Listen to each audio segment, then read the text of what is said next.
Good morning, it's Valerie Ling here. I happen to be a clinical psychologist. I also happen to be the director and founder of the Center for Effective Living.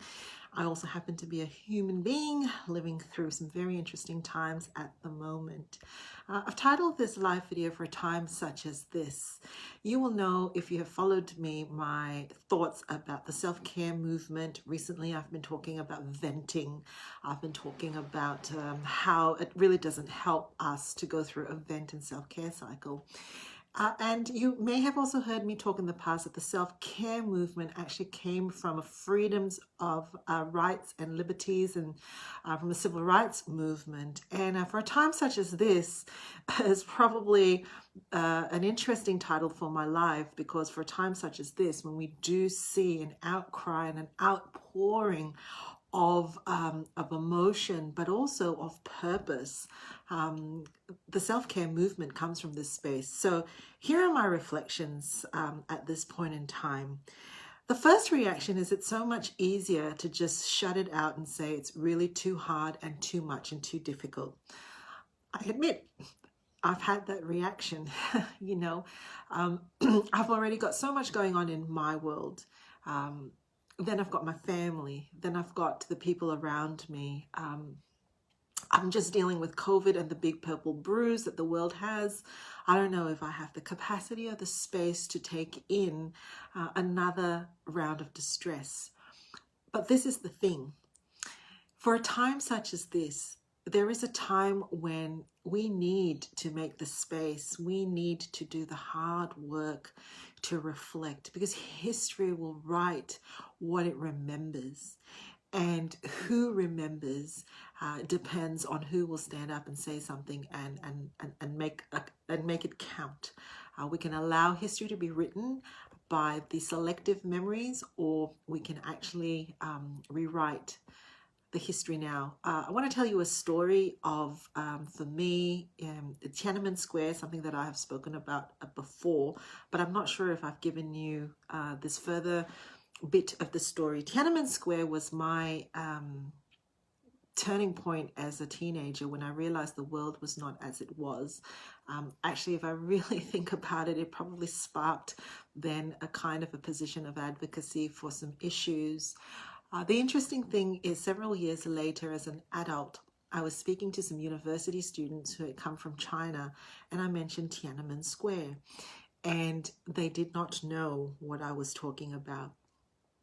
And as we engaged further, I realized that what they knew of history and what I knew of history was vastly different. As we sat around our dining table these last few days, my 16-year-old and my 14-year-old have been talking to us about Black Lives Matter. And my husband has been saying this is their Tiananmen Square. This is the moment where the world changes for them. And they see humanity for what it is, and they understand that it is not all that it is meant to be. Now, I could tell my children to block it out. I could tell them to cut down social media. There's some wisdom if it's causing them distress. But I can also be passing on a message that says it's too hard for us, the privileged lot of us, to engage with this matter. So do some self-care, kids. Turn away, disengage. I can't do that.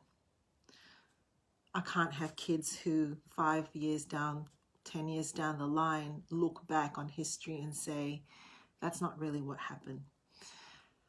So self-care is for a time such as this. When we see, it's not, as I have understood, as I'm trying to grapple with it myself, it's not just implicit bias. It's not the kind of bias that comes because we have been conditioned to understand and we've been conditioned to see the world a particular way.